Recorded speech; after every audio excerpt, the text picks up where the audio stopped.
Sure.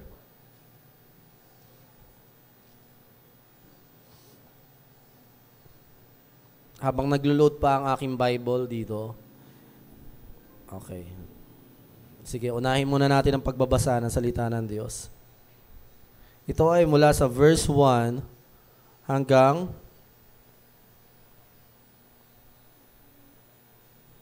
verse 17.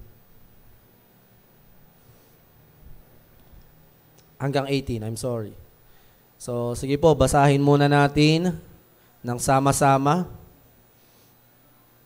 Basahin ko po sa ASND, ganon din sa mga online. I hope that God's attention, your attention is unto God, nasa Panginoon.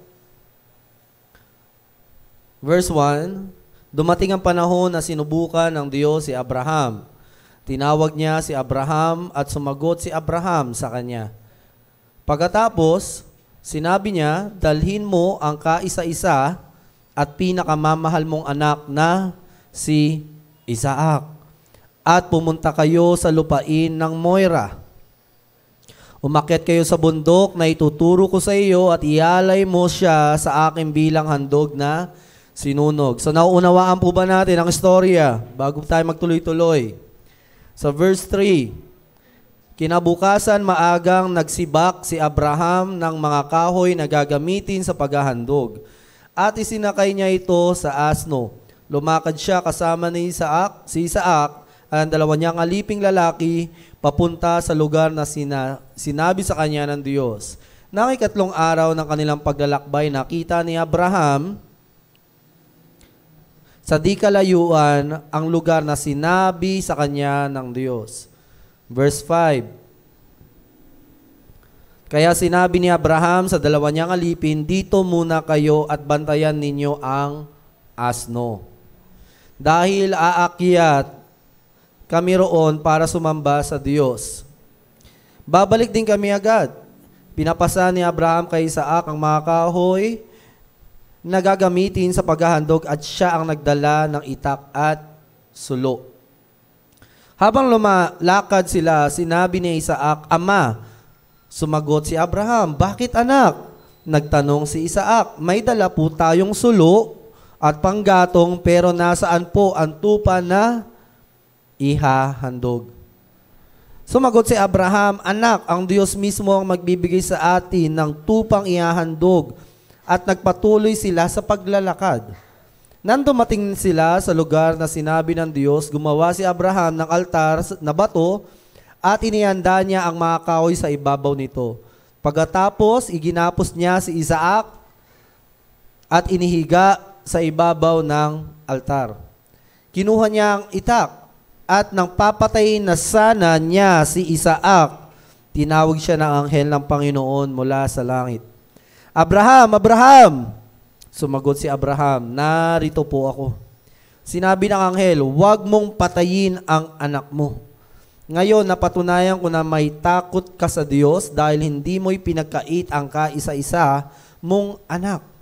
Paglingon ni Abraham, may nakita siyang isang lalaking tupa na ang sungay ay nasabit sa mga sanga ng kahoy at hindi na ito makaalis. Kaya kinuha ito ni Abraham at inihandog bilang handog na sinunog kapalit ng kanyang anak. Tinawag ni Abraham ang lugar na iyon, naglaan ang Panginoon. Ito ang pinagmula ng kasabihang sa bundok ng Panginoon, may inilaan siya. Muling tinawag ng anghel ng Panginoon si Abraham mula sa langit.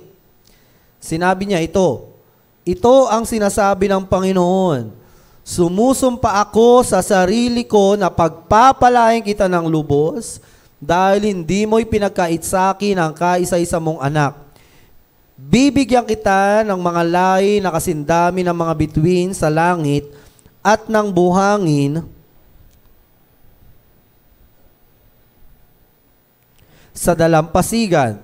Sasakupin nila ang mga lungsod ng kanilang kaaway. At sa pamamagitan ng iyong lahi, pagpapalain ko ang lahat ng bansa sa mundo dahil sumunod ka sa akin. Ngayon mga kapatid, pinag-uusapan natin ngayong buwan ay the title and the names of God. So, medyo mahihirapan tayong hindi buong maintindihan ang pangalan ng Panginoon dahil sa Bible marami siyang pangalan. Pero iisang Diyos lang. Kaya may mga maririnig kayong mga tagapagturo sa mga susunod na linggo, pero I encourage, lalo na po sa mga hindi naka-attend kaninang umaga, panoorin niyo po yung introduction natin sa kaninang umaga. Dahil doon, napag-usapan natin yung mga technical terms kung bakit meron sa ating Bible, bakit may Jehovah, bakit may Adonai, bakit may El Shaddai, at kung ano-ano pang pangalan. So, at nandito ang ating kapatid na si Jehovah. Diba? Ibinangalan siya sa ating Panginoon. So, kung nais nyong malaman kung saan nagsimula o kung saan nagmula yung pangalan na Jehovah, I encourage, lalo na sa mga disciple, kasi haharapin nyo ito isang araw lalo na sa mga aspirants din, para maunawaan nyo na ang pangalan ng Diyos ay hindi lang isang pangalan na kailangan mong tandaan. Pag sinabi ito, ibig sabihin, hindi lang doon yon natatapos. May ibig sabihin yon. Kaya I encourage po kayo. May record naman, no, Brother Eric. Thank you sa iyong service. Hindi daw natapos. Okay. Di pa na-upload. So, walang internet. So, i-upload natin yan para naman maintindihan natin. Dahil ang ating Panginoon, nagpapakilala siya sa pamamagitan ng kanyang pangalan. At ang kanyang pangalan ay may ibig sabihin din naman. At dahil tayo ay evangelism ngayong hapon, may you pull out your phones kung available. You may share this ating message ngayon. So, sige, paki-pull up na yung ating title. At isang pangalan lang ang pag-uusapan natin ngayon. Jehovah Jireh. Ayan. Sino alam na ibig sabihin ng Jehovah Jireh? Amen. Praise God sa mga matatagal na. Pero hindi yan natatapos sa name and then meaning. Okay? So, the names of God. Yan ang ating theme, Jehovah Jireh. Ang ibig sabihin ay Jehovah, the Lord, Jireh, who provides. Ang Diyos na nagbibigay o nag-susupply sa mga malalim na Tagalog, yun yung pwede nating sabihin. So, next slide.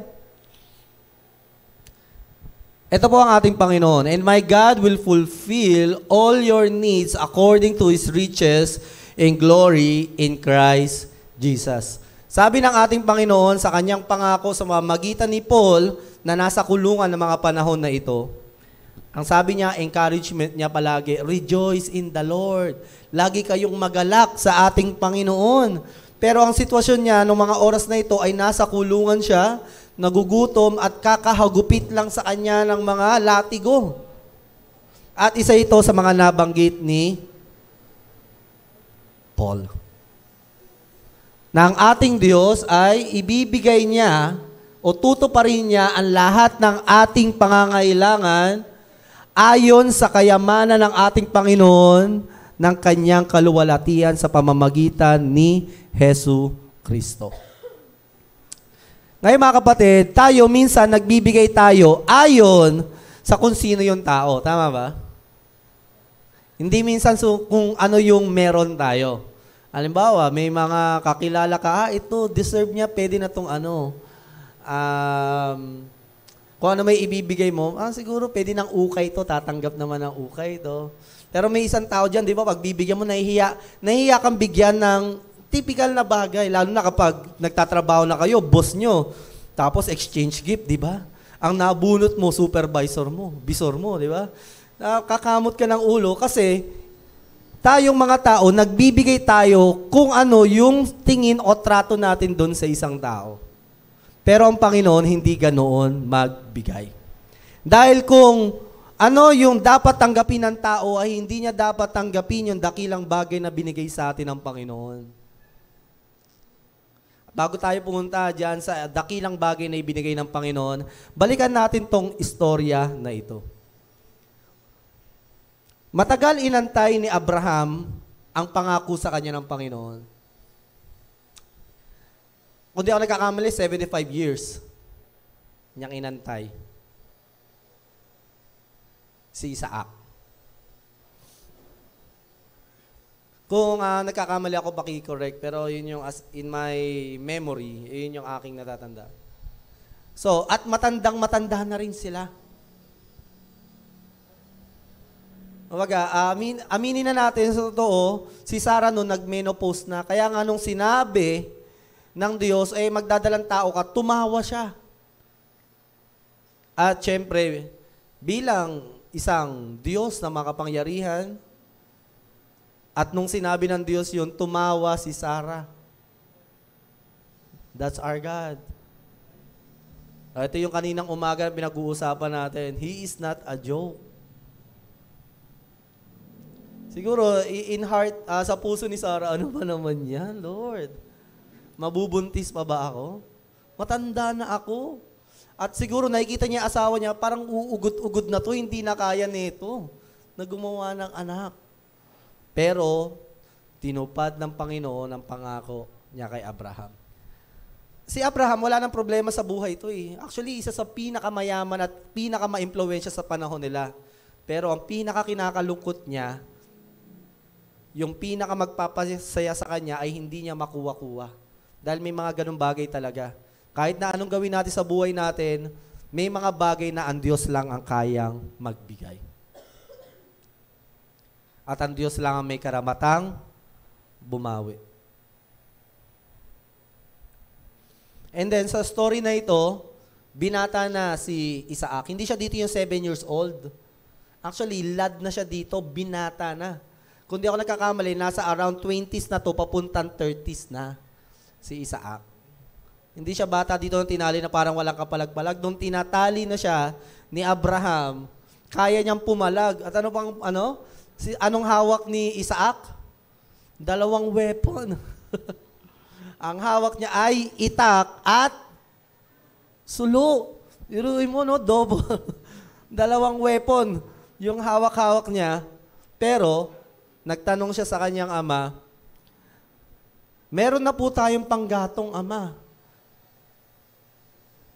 Nandito na itak, nandito na yung mga gamit, wala tayong pang-alay. Pero nakita niya na yung sarili niya na siya na yung tinatali ng kanyang ama. At alam ko yung nauunawaan na ito ni Isaac.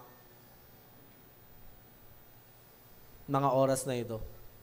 Ngayon mga kapatid, parang magtataka tayo, bakit naman ganon ang Panginoon?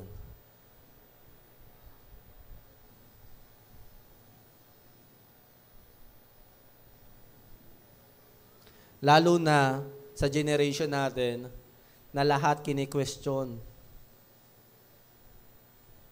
Kahit na minsan nga mabuti kini-question pa rin eh. Ito medyo negative talaga to. Pinapagawa sa kanya ng Diyos, Abraham, ialay mo sa akin si Isaac. Ibigay mo siya sa akin.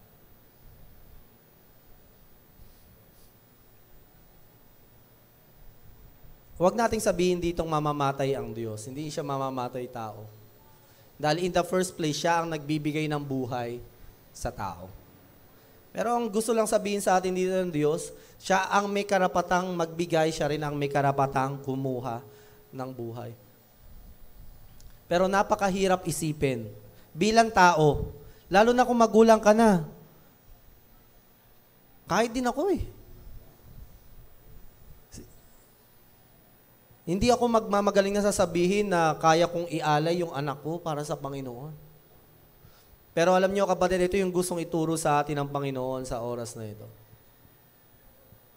God is God.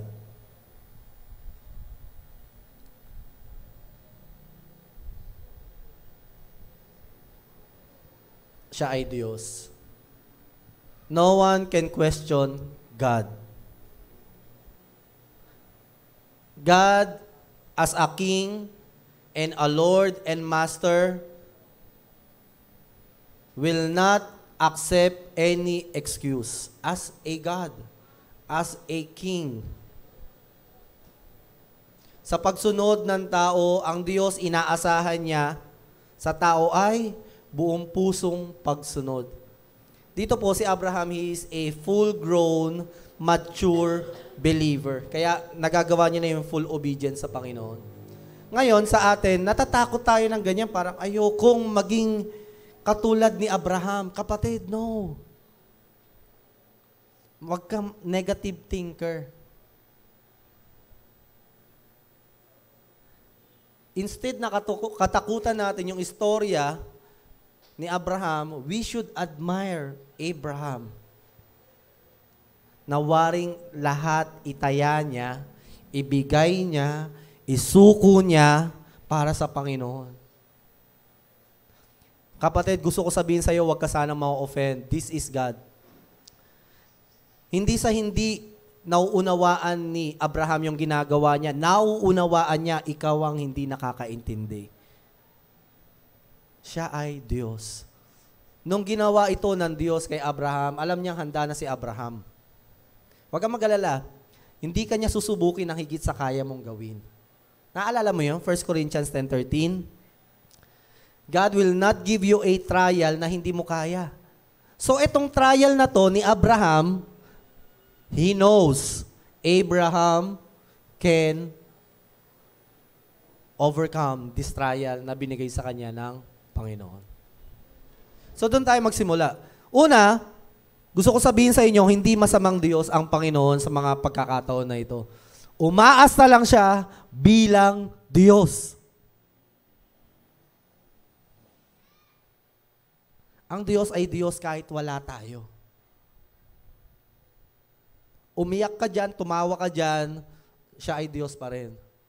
So let's start on that story. Magsimula tayo na isipin natin na ang Diyos ang dapat nasusunod sa ating buhay. Did we see here Abraham na nagmurmur, nagreklamo sa Panginoon?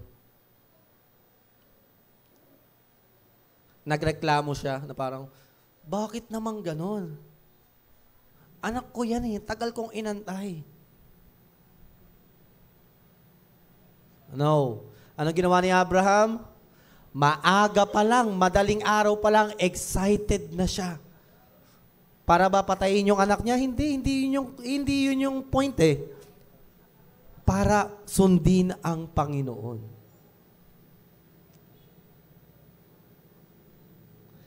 You know, there is a secret in this story na sa New Testament na sinabi. Alam niyo kung bakit nagawa ni Abraham to? Sabi sa Hebrew, if I'm not mistaken, sabi ng Panginoon, sabi ng author, alam ni Abraham na hindi hahayaan ng Diyos sa patayin niya si Isaac. That's how he knew God. Ikaw, kilala mo ba si Lord? Kung di mo siya kilala, medyo mahirap talaga pag may mga bagay na parang hindi ko pa kaya yan. Okay, don't worry kapatid, your faith will grow. Hindi ka niya bibigyan ng pagsubok na hindi mo kaya. Kaya mo yan kung ano man yung trials mo ngayon. Wag ka naman agad mag-isip na, naku, baka dumating ako sa punto na humihingi ng Panginoon. Abraham is called the father of faith. Hindi to title na binibigay lang kung kani-kanino. Waring sukdo lang ibigay ni Abraham ang lahat para sa Panginoon. Pero mapalakbakan natin yung faith ni Abraham na binigay sa kanya ng Diyos. Kasi minsan pag tayo nagmamindset na parang, ayoko niyan. Parang, nako, horror story to, horror story. No, that's not a horror story. Hindi yan, karumal-dumal. Kaya nga, maaga pa lang siya gumising kasi kilala niya si Lord eh. He knows na magpo-provide ang Panginoon ng iaalay. Hindi niya hayaan na anak ko ay ialay ko. Hindi ganong kasama ang Panginoon ko. Sino kanina habang binabasa natin to nag-iisip na parang ang sama ng Panginoon doon? Now, the presence of Abraham. Gusto na sabihin siya, hindi ganon ang Diyos ko. Minsan, may mga bagay na hindi lang natin maintindihan. We just need to trust the Lord. Just need to put our faith in the Lord. Now, nakuha na natin, God is God and no one can question Kung ano man yung pinapagawa niya, he deserved the best without excuse. Hindi siya dapat tumanggap ng mga bagay na pangit dahil siya ay Diyos o marumi. Sabi ko nga kaninang umaga, kapag ako, haharap ako sa hari ng Inglaterra at nag-request siya na kantahan ko siya, kailangan mag-ready akong kumanta ng kumanta dahil kapag kumanta ako doon na nagpipiyok ako, sabi niya sa akin, kaya ka ganyang kumanta kasi ganyan ang tingin mo sa hari namin. Ganyan ang tingin mo sa akin. And God is a king. Sabi mo sa katabi mo, hari siya. Oo, ama mo siya, kapatid. He is your father. Tatay mo siya. Sabi mo, tatay mo siya. And that's what we are forgetting. Diba? We are so close to our Father, we forget that He is God. Okay lang yan. Gustong-gusto ng Diyos na niyayakap natin siya, nakikipagkwentuhan tayo sa Kanya, but not to the point we lose our respect to Him. Paano natin nawawala respeto natin sa Panginoon when we disobey Him consistently? When we disobey unknowingly at hindi natin sadya at talaga namang hindi natin ginusto, the Father will understand it. Tama ba? Pero, is that an excuse para hindi siya masaktan? Nasasaktan pa rin. Pero naiintindihan niya. Pero kapatid, kung tayo ay katulad ng iba dyan, na we commit sin intently, sinasadya natin, baka we disrespect our God. He is God. Diyos ito. Pinag-uusapan natin dito. Pag may hiningi siya, ibigay mo. Hindi dahil sa para makipagmatigasan lang na Diyos siya. Alam mo kapatid, it is important to you. Listen to this. Mahalaga na maintindihan mo na ang Diyos dapat ang nasusunod sa buhay mo. Kasi kung hindi, mapapahamak ka eh. At lahat ng pinapagawa ng Diyos ay mabuti.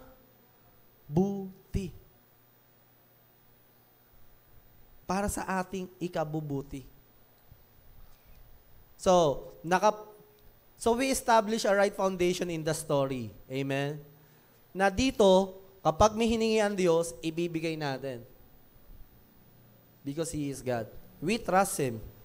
And no one can question Him. Siya ang may hawak ng buhay ko at buhay mo.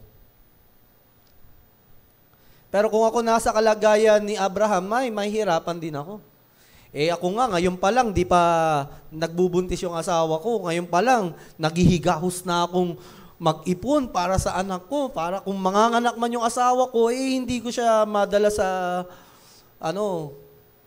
madala ko man lang sa maayos na ospital. St. Luke's, grabe naman yan. Pero sige, gagawin ko lahat para sa asawa ko at anak ko. Ganon si Abraham. Ganon siya mag-isip. Ganon din siya. Pero God is the priority. Bakit ba niya nagagawang mahalin si Sarah at si Isaac? Because dahil mahal niya ang Panginoon. So, that's the story. God is not bad. God is not wicked and evil tulad ng nakikita natin sa social media. Na sinasabi nila na, ay, kita nyo nga, yung Diyos nyo, kinukuha yung anak. No. It's just important to us para maintindihan natin kung gaano kalalim ang pagmamahal at pagliligtas ng Panginoon. We need to know kung sino tong Diyos na ito na nag-alay ng buhay para sa atin. To fully appreciate the blood of Jesus Christ. Kasi kung hindi mo siya kilala at anong katayuan niya, anong karangalan niya, kabanalan niya, kapangyarihan niya, wala, hindi mo masyadong ma-appreciate yung love ng Panginoon. Hindi mo masyadong ma-appreciate yung crucifixion. And we welcome you. Pag-aaralan natin ito. Kung gusto niyo umatin ng morning, do it as well. At sabi nga ng Panginoon sa salita niya, pag siya nagbibigay, hindi siya nagbibigay ayon kung sino yung estado ng buhay mo. Nagbibigay ang Panginoon ayon sa kakayahan niya. Sino ditong gusto makatanggap ng regalo sa akin? Ayoko, pastor, kuripot yan. Baka wala namang kakayahan yan. Eh kung sino gusto dito makatanggap ng regalo kay JR, pwede. May dating. Diba? Baka sapatos yan. Oh, branded din ako. Oh, vape. Vape. The joke lang. Diba? Kasalanan pala yung binigay, no?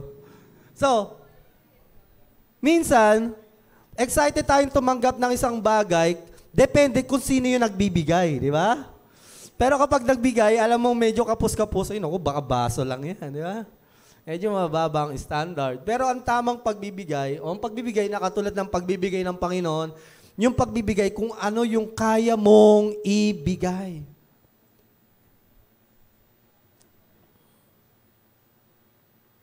Ayon sa kayamanan, ayon sa iyong pagiging galante, generosity, ganyan magbigay ang ating Panginoon. That's Jehovah Jireh. Next slide. So Jehovah Jireh, balik tayo doon sa Jehovah, yan. So dito unang nabanggit yung Yahweh will provide. At pag sinabing Jehovah, it is also means Yahweh. Pero kung gusto niyo ng detalyadong meaning niyan, sa morning nga, panoorin niyo na lang yun sa umaga. Ibig sabihin niyan, Lord or God, who provides and will provide. Hindi lang siya pag nagbigay tapos na. He will always provide. Nagbigay siya noon, nagbibigay siya ngayon, at patuloy siyang magbibigay sa ating mga buhay. So ano ba ang mga ibinigay sa atin ng Panginoon? Dalawa lang, kapatid. Dalawa lang. Sa tingin ko, para hindi tayo masyadong, kanina kasi naka 2 hours eh. Pero we enjoy the moment. So alam niyo, ina-encourage talaga namin kayo eh. We really enjoy kanina yung presence ng message ng Lord. Talagang, kanina nga habang nag-worship ako, parang naramdaman ko yung weight ng glory na parang nag-worship tayo, parang iba, parang transforma. Kasi because of the revelation of God. So, next slide. Dalawa lang. Ano ang binigay sa atin ng Panginoon? First thing, ang Diyos, ibibigay niya ang ating araw-araw na pangangailangan. Ayan ang kinakatakutan ng mga tao sa mundo. Kaya minsan may hindi sumusunod sa Panginoon. Kasi pag naging Christian na ako, kailangan ko na mag-serve sa Lord. Baka mabawasan na ako ng oras sa pag-abot ko sa pangarap ko. Syempre, senior high na ako, medyo hectic na schedule ko. Or college na ako, graduating na ako. So, mahirap. Baka hindi ko magawa. Diba? Pero kapatid, ito yung gusto ipaunawa sa iyo ng Panginoon. Ito ang Diyos na sinasamba natin. Binibigay niya ang ating araw-araw na pangangailangan. Kapatid, aaminin ko sa inyo, also, ako rin, umiiyak din ako araw-araw. There is this one thing na iniiyak ko sa Panginoon, Lord, save me. Kailangan ko ng pagliligtas mo sa isang bagay na ito. I just want to serve you fully. Without reservation, Lord. Iniiyak ko rin sa Panginoon. Kayo, may iniiyak din kayo sa Panginoon, di ba?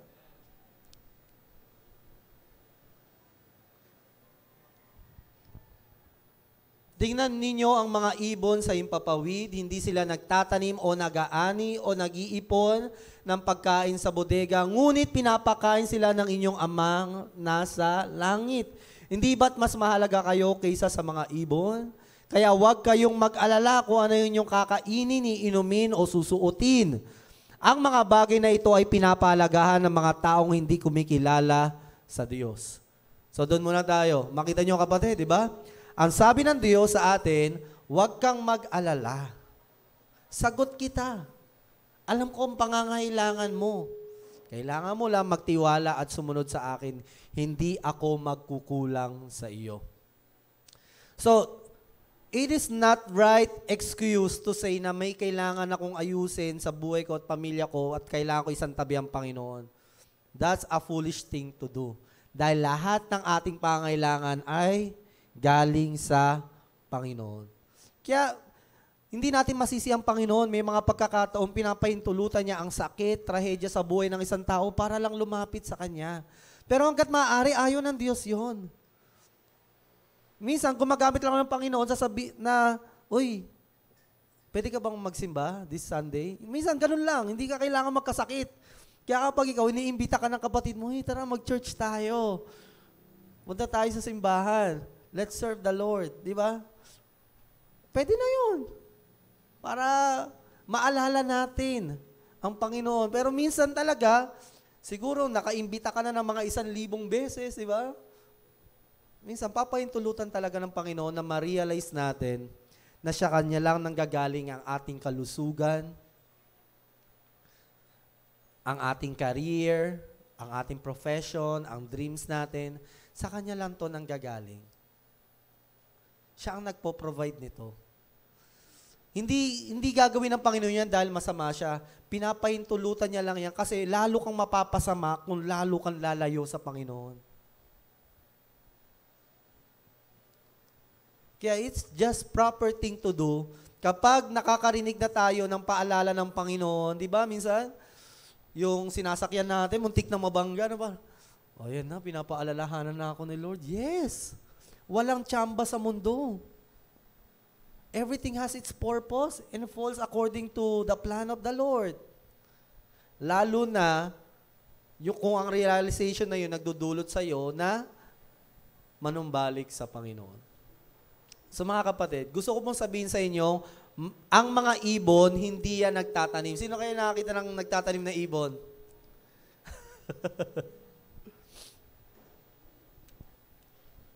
Nakakita na ba kayo ng ibon na nagtatanim? Ala. Pero nakakita na kayo ng ibong gutom. Hindi namatay na sa gutom. Mga kapatid, gustong ipaalala sa iyo ng Panginoon, kung ang mga ibon, nakikita natin sila, na palipad-lipad lang dyan, kahit hindi sila nagtatanim, magtiwala ka sa Panginoon, mas mahalaga ka sa Kanya. Sabi mo sa katabi mo, mas mahalaga ka sa Diyos. Yes, you are. Alam mo kung gaano ka kahalaga sa Panginoon, ganito kahalaga, kapatid. Baka matawa ka, pero hindi ako nagpapatawa dito. Bilang ng Diyos ang buhok mo. Ganon siya ka-concern sa'yo. Sino dito sobrang concern sa kilay niya, bilang niya? Pag may nawalang isa. Kapatid, ganyan kalupit ang Panginoon. Ganyan siya ka-concern sa'yo. Diba? So, may this message remind us kung gaano kasarap maging Kristiyano. Just trust the Lord. Ngayon, hindi naman sinasabi dito huwag kang magtrabaho. Ang sinasabi lang dito, huwag kang sobrang magtrabaho na kinakalimutan mo na ang Diyos. Huwag naman sobra-sobra, magtrabaho ka din, di ba? Hinahayaan ng Panginoon yan para makabili ka ng gusto mo, di ba? Yung iPhone ba, sa tingin mo, kontrabida ang Lord doon? Hindi, bumili ka. Kung yung, para maganda yung my day mo. Di ba? Para pag namasyal ka, ang ganda ng view, you capture the moment. Di ba? Kasi, pag nakikita mo yon, Lord, kasi pag binabalikan ko, gusto ko napapangiti ako, tapos naalala ko yung beauty mo. Sige lang, magdahilan ka pa. Di ba? Di ba? O, di ba? Mga preaching. Di ba? iPad. Di ba? Mga preaching ministry. Pulpit ministry. So, nagdi-dream sila. Gusto nila iPad. So, why not? Di ba? Kailan ba yan? Next month? So, ang Panginoon, hindi siya kontrabida sa atin. Gusto niyang ibigay lahat ng pangangailangan mo at mga kagustuhan mo sa buhay as long na hindi ito nagpapalayo sa iyo sa Panginoon. Kasi wala nang ibang mabuti dito sa mundo kundi ang Panginoon. Kaya lang may nararanasan tayong mabuti at maganda sa buhay natin dahil lang sa Panginoon. Dahil kung ito'y galing sa atin, wala eh. Wala naman tayong nagagawang mabuti sa sarili natin. Hello? Minsan, naliligo tayo, concern tayo sa sarili natin, pero as a holistic, ang concern lang talaga sa atin si Lord. Di ba? We abuse our body nga eh. Oh, kung concern ka sa body mo, dapat vegetarian ka. Di ba? Minsan kasi kailangan ko na necessity to. Leisure to. Lechon, di ba? Sanggupsal. Hindi na pa minsan-minsan, araw-araw na, di ba? Tapos soft drinks. Oh. Kung love mo talaga yung katawan mo, water only, di ba? Water, vegetable, and fruits. Yeah? Now, admit it. Ang Diyos lang ang may kayang mag-ingat sa'yo. Talaga.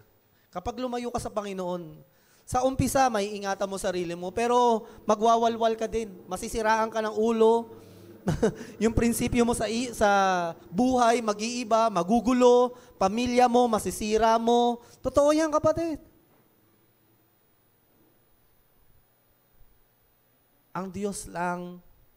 Hindi ako nagpapakagarbo dito, pero yun lang talaga ang totoo.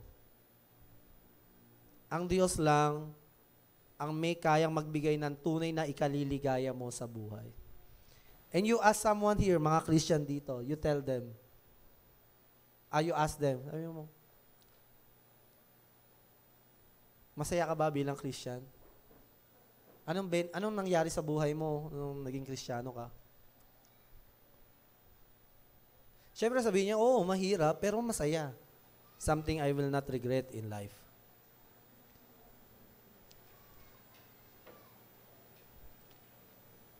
Trust the Lord. Hindi katulad to iniisip ng mga tao pag Kristiyano ka na, ang dami ng bawal at ang dami ng hindi mo na pwedeng gawin. No, kapatid. Hindi ito usapang bawal at hindi sa bawal. Hindi mo na lang talaga gustong gumawa. Hindi mo gustong saktan yung pamilya mo, yung sarili mo, yung asawa mo, mga tao sa paligid mo. Hindi mo na lang gusto kasi may bago ka ng puso. Puso na ibinigay ng Panginoon sa atin.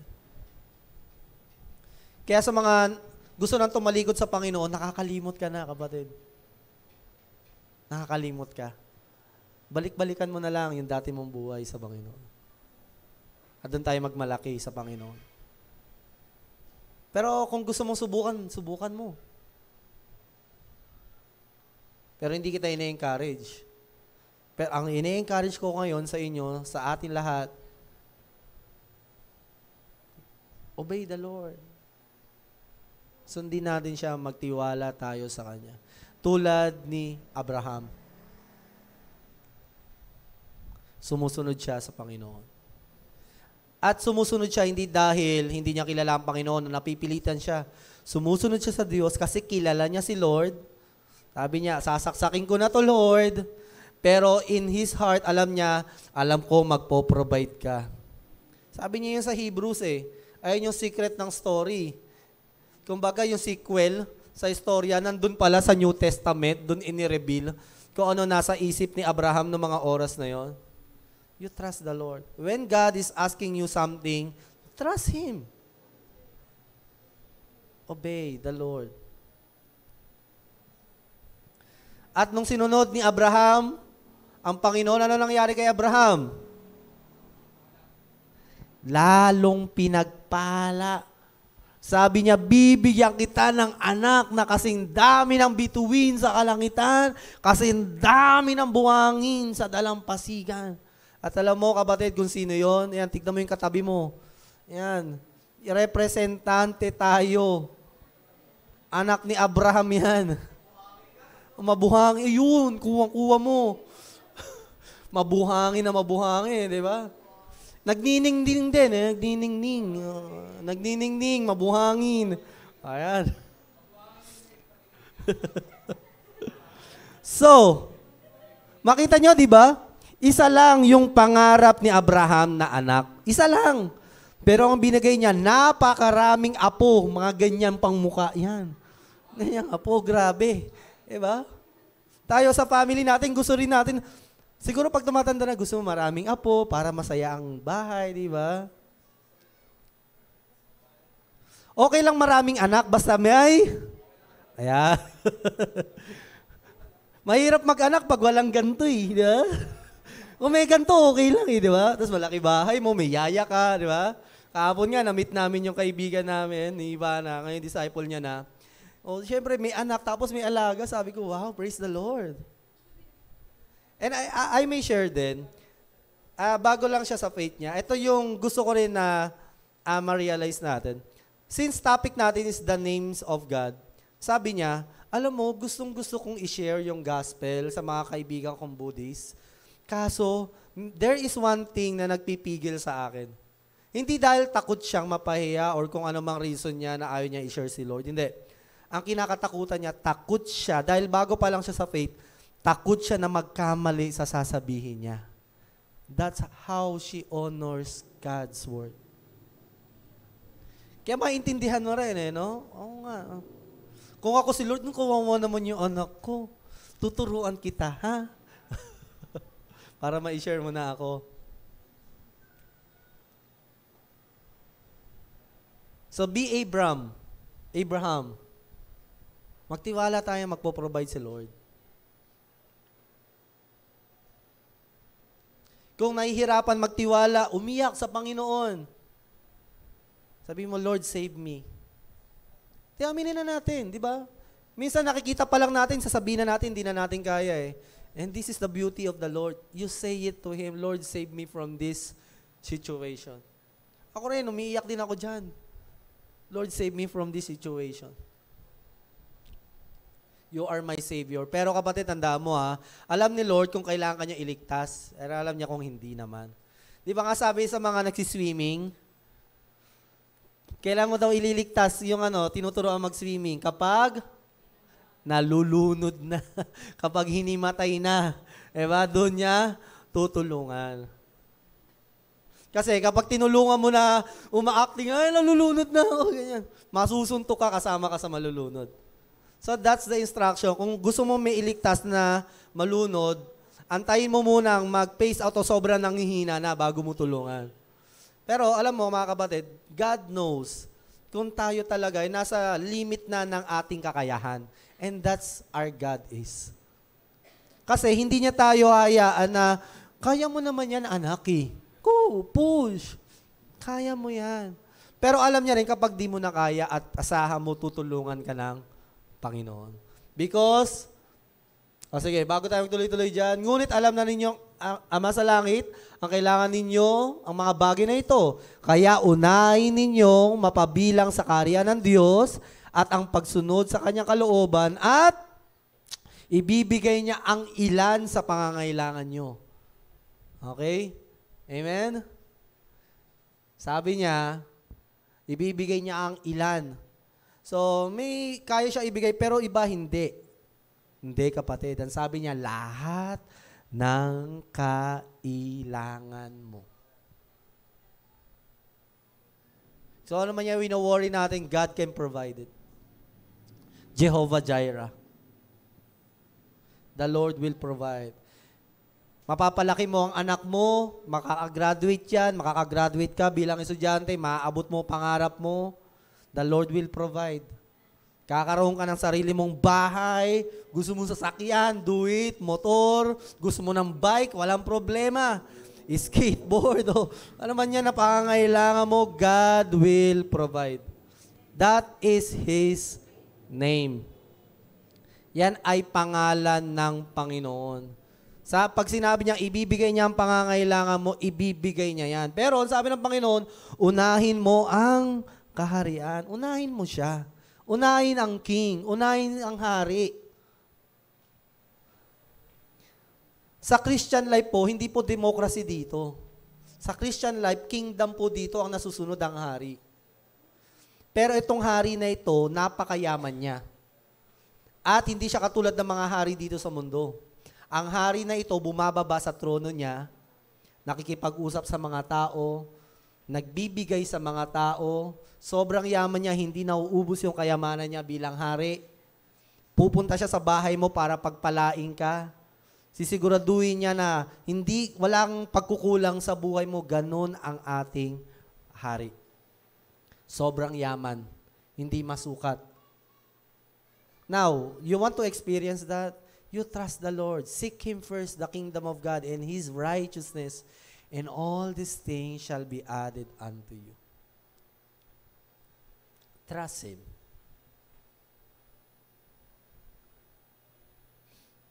Ano ba ang ibinigay sa atin ng Panginoon? Dahil ang pangalan ng ating Panginoong Hesus, there's power in the name of Jesus. Ay, kanina inaawit natin yun eh. What a beautiful name it is. What a beautiful name. Alam mo ibig sabihin ng name ni Jesus? Yeshua, kaninang umaga, Yeshua. Yah means God. Yeshua, who saves. Kaya nga kanina, habang inaawit yan, hindi na lang tayo umiiyak para iligtas tayo sa apoy ng impyerno. Umiiyak na tayo para sa sitwasyon natin, sa buhay natin. Amen? Lord, what a beautiful name it is. God will save us. Niligtas ka na ba ng Panginoon? Ililigtas ka pa niya ngayon. That is His name. Hindi pwedeng pangalan niya pero hindi niya gagawin. Sinungaling siya. Pero dahil yan ang pangalan niya, yan ay gagawin niya. For God so loved the world that He gave His only begotten Son, that whoever believes in Him should not perish, but have eternal life. So ang ating Panginoon ay nagbigay ng kaligtasan natin. Hindi lang ang buhay na ito binigay sa atin ng Panginoon. Buhay na walang hanggan. Kapatid, hindi mo makikilala ang Panginoon kahit hanapin mo siya. Kahit pumunta ka sa Amerika, sa Africa, kung saan sa amang bagay, maliban na lang magpakilala siya sa iyo. Ang sabi ng Panginoon, I made myself known to them. Alam mo kung bakit kilala mo ang Panginoon? Kasi nagpakilala siya sa iyo. Nagpakilala ang Diyos sa buong mundo. Kung hindi nagpakilala ang Diyos, kahit pa lumipad tayo sa buwan, hindi natin makikita ang Diyos. Ngayon, nagpakilala ang Diyos na may pangalang Jesus. Na ang ibig sabihin, ang Diyos ng kaligtasan o ang Diyos na nagliligtas. Kung sino man sa inyo natatakot pang pumunta ng apoy ng impyerno o natatakot sa kamatayan, gusto ko pong sabihin sa inyo, ang daan sa buhay na walang hanggan ay si Jesus. Tanggapin mo siya sa puso mo. Tanggapin mo yung ginawa niya para sa iyo. Na ikaw ang nagkasala at ang kasalanan ay babayaran ng kamatayan sa apoy ng impyerno, pero dahil ang Diyos ay mabiyaya, ikaw ang nagkasala, pero dumating ang Diyos, nagpakilala siya sa tao at namatay sa cross para sa iyo, para bayaran ang kasalanan mo. Ikaw ang makasalanan, pero siya na walang kasalanan ang namatay para sa iyo. Dahil gusto kanyang iligtas. Ngayon, itong Diyos na ito na namatay sa krus ay muling nabuhay. Bakit, kapatid? Para saan na muli siyang nabuhay? Upang patunayan sa iyo na kahit kamatayan, kahit na impyerno ay hindi siya kayang gapiin. Kaya kung ikaw ay magtitiwala, tatanggapin mo ang Panginoon sa buhay mo, asahan mo, kapatid. Hindi mo kailangan magbago, maging perpekto, o maging mas mabait. Hindi mo kailangan maging pare, pastor, o ministro. O kailangan magsakit, manakit ng sarili, magsisi, magbayad para tanggapin ng Diyos, o gumawa ng mabuti, maging Samaritano. Gawin mo, maniwala ka na ang Diyos ay nagkatawan tao at namatay para sa akin. Naniniwala ka ba doon? Ang kaligtasan mo, hindi yan sa iyo galing. Ito'y bigay. Ito'y libreng kaloob ng Panginoon. For by the grace, we are saved. Niligtas tayo dahil sa bigay na biyaya ng Panginoon. Through faith in Jesus Christ. Ngayon, parang pwedeng sabihin ng iba, so pwede ako magpakasama, hindi kapatid. Pag tinanggap mo si Jesus, lahat ng kasamaan sa sistema mo mawawala. Dahil marirealize mo sa buhay mo, yung iba naman nakakagawa ng masama o maling bagay kasi kulang lang sa pagmamahal eh. Hindi ako nagpapatawa pero yun ang totoo. Kasi kulang lang talaga, hindi sila nakakaramdam ng pagmamahal. Yung pagmamahal na hindi nila naramdaman sa asawa, sa pamilya, sa magulang, sa mga tao sa paligid. Kaya anong gagawin nila? Magnanakaw, papatay, magdodroga, magbibisyo kasi hindi nila maramdaman yung pagmamahal. Pero kapag naranasan nila pagmamahal ng Panginoon, sapat na lahat. This is a mysterious thing. Hindi ko ito, sinasabi ko lang ito, pero kapag tinanggap mo si Jesus, sabi ko sa iyo, mararanasan mo ito. At naranasan na yan ng mga majority na nandito ngayon. Amen? Ganyan ang pagliligtas ng Panginoon. Sobrang buti ng Panginoon, ikaw na mahihiya sa Kanya. Nasaktan siya. Hindi mo may iwasang magpasalamat sa Kanya tuwing umaga. Hindi mo may iwasang manalangin kasi sobrang ang ganda ng binigay sa iyo ng Panginoon. Now, the Lord is working on you. Right now, kinakausap ka niya. Sino man sa atin ngayon, tanggapin mo siya bilang Diyos sa tagapagligtas mo. At ngayon din, isasama ka niya sa paraiso. Hindi ka naman kukunin agad, di ba? Ngayon din, sigurado ka na ang kaluluwa mo ay para na sa Kanya, sa buhay na walang hanggan. Kaya ang palakpakan natin ang Panginoon. Ganon ka-instant. And this is the testimony that God gave us eternal life. And this life is in His Son. Whoever has the Son has life. Whoever does not have the Son of God does not have life. So, sinasabi dito, ang mga taong may buhay na walang hanggan lang ay ang mga taong tumanggap kanino? Kay Kristo, kay Jesus. Hindi kung ano yung religion o sekta mo. Hindi kung sino mas mabait sa atin o sino mas masama, ayun yung magdidikta kung ikaw may buhay na walang hanggan. Hindi. Ang sinasabi dito, ang mga taong may buhay na walang hanggan ay ang mga taong tinanggap si Jesus sa buhay nila. Naniniwala sa pagmamahal ni Jesus.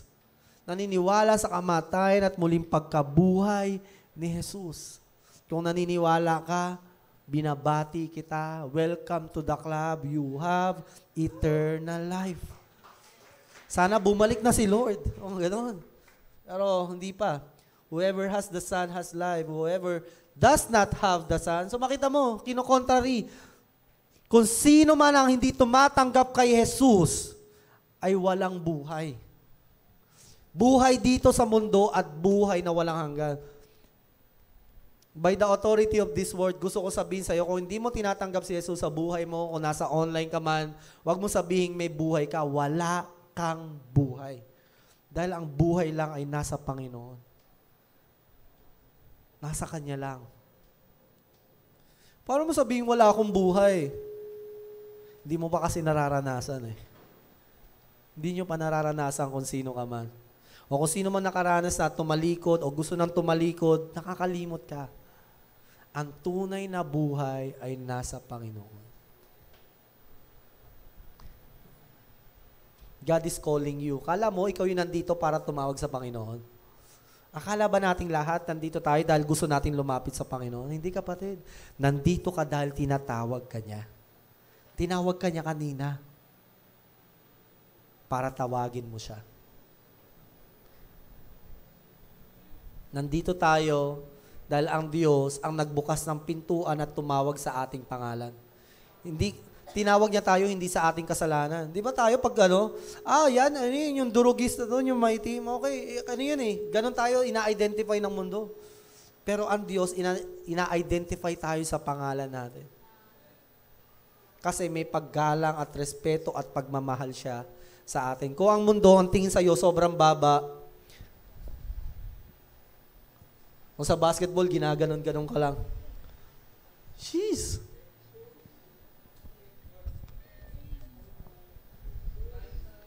Liit mo. Pero ang Diyos, hindi ka mamalitin niya. Tinawag ka niya sa pangalan mo. He knows your value. Alam niya kung gaano ka kaganda sa Kanya. Alam niya kung gaano ka kahalaga. Kaya ganun na lang, ialay niya ang buhay niya para sa atin. Kaya kung hindi mo na maramdaman ang pagmamahal sa mundo, eto na, yung pagmamahal ng Panginoon. Namnamin mo, tanggapin mo sa buhay mo. Mahal ka ng Diyos natin. Last slide, or second to the last. Ito ang maganda. Ngayon, mag-worship tayo. Second slide, pwede na makita yung worship team sa next slide. Sabi dito, for your name's sake, O Lord, pardon my guilt, for it is great. Hallelujah. Alang-alang sa pangalan mo, Panginoon, tanggalin mo lahat ng aking karumihan, kabigat. Hindi dahil sa humihingi ka ng tawad. Hindi dahil sa parang nagsisisi ka na. Ang sabi dito, alang-alang sa pangalan mo, Panginoon, kung sino ka. Alang-alang sa pangalan mo, Jesus, na ang ibig sabihin, ang Diyos na nagliligtas, ang Diyos na aking kaligtasan. For your name's sake, Lord, please tanggalin mo ang lahat ng aking condemnation. Remove all these guilty feelings, Lord. Remove all this sin, God. For your name's sake, God. For your name's sake, Lord, please. For your name's sake. Alang-alang sa kabanalan ng pangalan mo, Panginoon, hindi pwedeng nagkakamali ka sa pangalan mo, Lord. For your name's sake, Jesus. Remove all this guilt. Mga nagawa ko sa nakaraan, mga nagagawa ko ngayon, Panginoon, for your name's sake, please, O Lord, remove it. Hindi dahil kung sino ako, kundi kung sino ka. Di ba pangalan mo yun, Panginoon? Sabi mo, ililigtas mo ako, Panginoon. Sabi mo, pinatunayan mo sa cross, di ba, Panginoon, for your name's sake, God. Sa lahat na magagawa kong pagkakamali, for your name's sake, Lord, remove all this fear. Kung bakit ako natatakot sumunod sa iyo. For your name's sake, God. Ayon sa pangalan mo. That's the pillar of our faith when we are talking about the name of the Lord. Dahil pag binabanggit mo ang pangalan niya, binabanggit mo kung sino siya. And you can demand to the Lord. If you are a child of God, you have the right to come to the Father at banggitin ang pangalan ng Panginoon. For your name's sake, Lord. Di ba pangalan mo kaligtasan? Ang Diyos ng kaligtasan? And this is the last verse.